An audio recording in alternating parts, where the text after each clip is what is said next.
کہ وادی رضا کی کوہ ہمالا رضا کا ہے، جس سمت دیکھیے وہ علاقہ رضا کا ہے۔ اگلوں نے بھی لکھا ہے بہت علم دین پر، جو اس صدی میں ہے وہ تنہا رضا کا۔ ایسے یاد کیا جاتا ہے، اس طریقے سے یاد کیا جاتا ہے حضور اعلیٰ حضرت کہ وادی رضا کی کوہ ہمالا رضا کا ہے، جس سمت دیکھیے وہ علاقہ رضا کا ہے۔ اگلوں نے بھی لکھا ہے بہت علم دین پر، جو اس صدی میں ہے وہ تنہا رضا کا۔ وجہ کیا ہے کہ علم سے محبت ایسی تھی، علم سے لگاؤ ایسا تھا کہ جب علم میں لگے تو علم نے آپ کو ایسا زندہ کر دیا کہ 100 سال ہو گئے، لیکن آج بھی جب نام لیا جاتا ہے تو ایسا محسوس ہوتا ہے کہ وہ آج بھی موجود ہے۔ تو علم نے آپ کو زندہ کر دیا۔ علم یہ حیات ہے، علم حیات عطا فرماتی ہے، علم نور ہوتا ہے۔ حضور اعلیٰ حضرت رضی اللہ تعالیٰ عنہ کو ڈاکٹر نے کہا تھا کہ جب آنکھوں میں تکلیف ہوئی، پریشانی ہوئی، ڈاکٹر نے آپ سے کہا تھا کہ آپ کو پڑھنا نہیں ہے، اس لیے کہ پڑھو گے تو آنکھیں خراب ہو جائیں گی۔ گھر واپس آتے ہیں بڑے پریشان تھے، اس لیے کہ علم سے محبت اتنی تھی، کتابوں سے جدا نہیں ہو سکتے تھے، بڑے پریشان تھے۔ پھر دل میں کہتے ہیں کہ اللہ یہ آنکھیں تو نے دی ہیں، اگر یہ چلی بھی جائیں لیکن پھر بھی احمد رضا کتابوں سے دور نہیں ہوگا۔ کتابیں اٹھاتے ہیں اور پڑھنا شروع کر دیتے ہیں۔ ابھی چند مہینے گزرے تھے کہ دیکھتے کیا ہے کہ جو پریشانی آپ کی آنکھوں میں تھی اللہ نے وہ علم کی برکت سے دور فرما دی۔ بغیر کسی علاج کے اور بغیر کسی دوائی کے علم کی برکت سے اللہ رب العزت نے اعلیٰ حضرت کے علم میں اعلیٰ حضرت کی آنکھوں کی جو پریشانی تھی وہ بھی دور فرما دی، بلکہ خود فرماتے ہیں بلکہ میری بینائی پہلے سے زیادہ ہو گئی علم کی برکت سے۔ علم یہ نور ہوتا ہے، یہ جلا بخشتا ہے انسان کو اور حیات عطا فرماتا ہے۔ مالدار دیکھتے نہیں ہو، مال کمایا انسان نے اور کمانے کے بعد دنیا سے چلا جاتا ہے، کون کھاتا ہے؟ بچے کھاتے ہیں۔ اور جب پوچھتے ہیں نا بچوں سے کہ تمہارے پردادا کا دادا کا نام بتا دیتے ہیں، پھر پردادا کا نام بھی نہیں بتایا جاتا ہے اور ان سے آگے کا تو بالکل نہیں بتایا جاتا ہے۔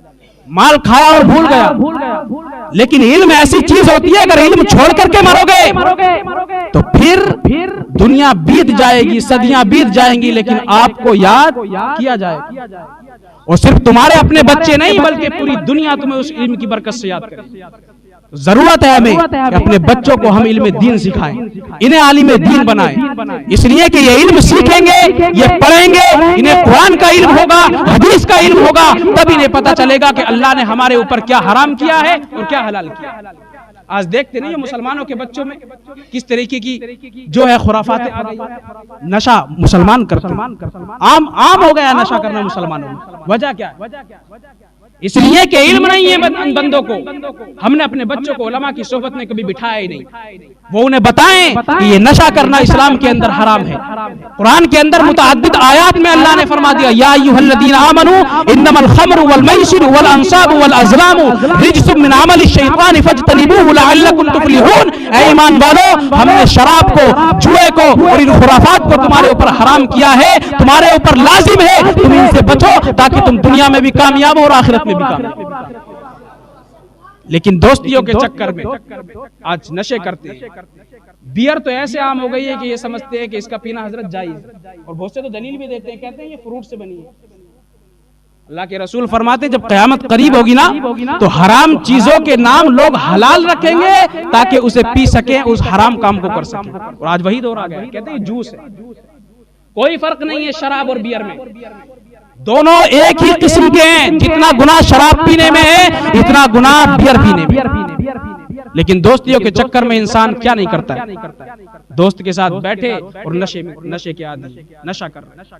لیکن قیامت کے دن جب رب کی بارگاہ میں جاؤ گے نا تو اللہ فرماتا ہے الاخلاء یومئذ بعضهم لبعض عدو الا المتقین، کہ قیامت کے دن یہ تمہارے دوست آج تم سے گناہ کراتے ہیں نا، قیامت کے دن یہ تمہارے دشمن بن جائیں گے، تمہیں پہچاننے سے انکار کر دیں گے۔